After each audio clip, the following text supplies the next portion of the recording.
I stared at 3 birth certificates with my name on them, all with different birth dates, and my hand started shaking so hard I nearly dropped them. My father had been dead for 2 weeks.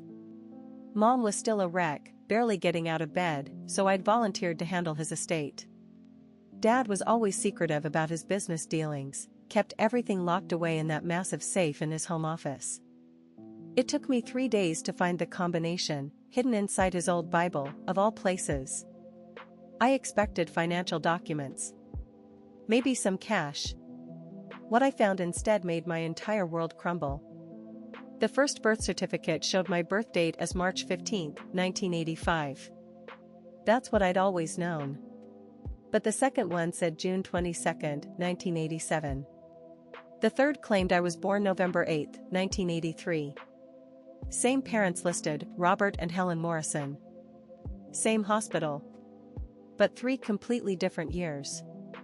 My legs gave out.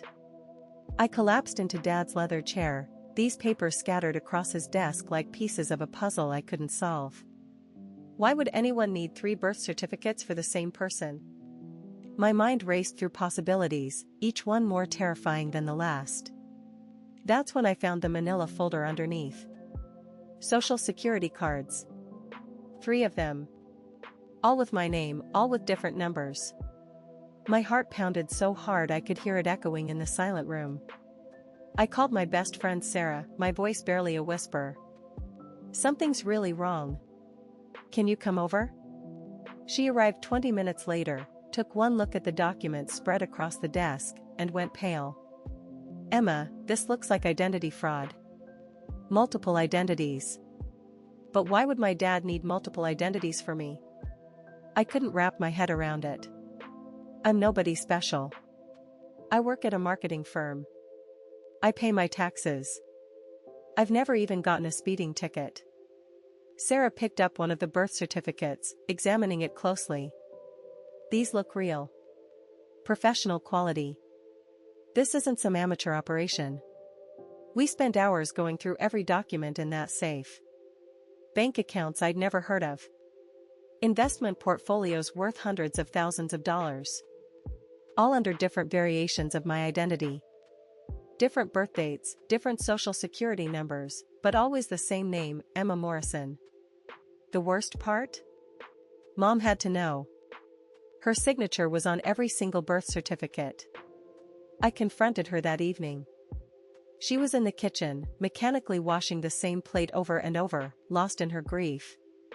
When I placed the birth certificates on the counter in front of her, she froze. "Mom, what is this?" She didn't look up. Just kept scrubbing that plate. "I don't know what you're talking about. Don't lie to me." My voice cracked.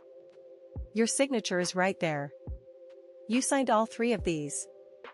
Finally, she set down the plate and turned to face me. Her eyes were empty, defeated. "Your father said it was to protect you." "Protect me from what?" "The life insurance policies," she whispered. "He had 3 separate policies. One for each identity. If something happened to you." She trailed off, unable to finish. The pieces clicked into place with sickening clarity. My father had created multiple identities for me so he could take out multiple life insurance policies. I wasn't his daughter, I was his retirement plan. If I died, he'd collect millions. "How long?" I demanded. "Since you were born." Tears streamed down her face. He said it was normal. That lots of parents did it. I was young and scared and I believed him. I thought about all those years. Every family vacation where Dad insisted on driving.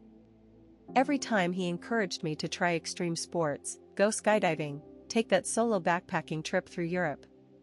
Every medical checkup where he asked detailed questions about my health. He wasn't being a caring father. He was monitoring his investment. The betrayal cut deeper than anything I'd ever experienced.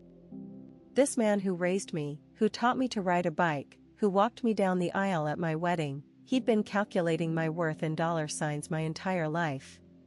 But I'm my father's daughter in more ways than he probably wanted. He taught me to be strategic, to think 10 steps ahead. Time to use those lessons against him. I spent the next week researching insurance fraud laws and gathering evidence. Every document, every bank statement, every forged certificate. I made copies of everything and stored them in 3 different locations. Then I called the FBI. Special Agent Martinez listened to my story with growing amazement. "Mrs. Peterson, what you're describing is a sophisticated insurance fraud scheme. The penalties are severe, we're talking federal charges, decades in prison." "He's already dead," I reminded her. "But your mother isn't. She was complicit. However, if she cooperates fully with our investigation, we might be able to work something out." Mom broke down completely when the agents arrived. She confessed everything. How Dad had convinced her it was legal. How he'd threatened to leave us both with nothing if she didn't cooperate. How she'd lived with the guilt and terror for 37 years, always wondering if today would be the day I died and made him rich. The investigation revealed even more than I'd imagined. Dad had similar schemes running with at least 12 other people, distant relatives, family friends, even some of his business associates. He'd been running a one-man insurance fraud empire worth over $20 million. All of his assets were frozen pending investigation. Every fraudulent policy was voided. The legitimate insurance companies were so grateful for the evidence I provided that they offered substantial rewards for exposing the fraud. But the real justice came 3 months later. The prosecutors offered Mom a deal: complete cooperation and testimony in exchange for probation and community service. She'd have to pay restitution, but she wouldn't go to prison. She took the deal and testified against Dad's memory in federal court. Every detail. Every forged document.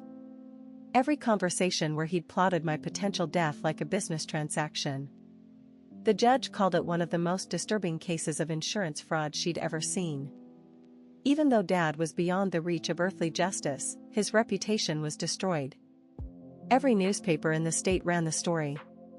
His business partners fled like rats from a sinking ship. I kept one set of the birth certificates. Not as evidence, but as a reminder. A reminder that the people closest to you can harbor the darkest secrets. That love and greed can coexist in the same heart. That sometimes the person who's supposed to protect you is the one planning your destruction. Mom and I are rebuilding our relationship slowly. She's in therapy, working through decades of manipulation and abuse. Some days are harder than others, but we're both committed to healing. I changed my name after everything was settled. I'm not Emma Morrison anymore, I'm Emma Chan, taking my husband's name completely. I wanted to shed every trace of my father's legacy. The reward money from the insurance companies? I donated most of it to organizations that help victims of financial fraud. Because nobody should have to discover their entire life was a lie written in their father's handwriting. Every family has secrets. But some secrets are so dark they can destroy everything you thought you knew about the people who raised you. The question is, what do you do when you find out your whole life was built on a foundation of lies? Have you experienced something like this? Tell me in the comments.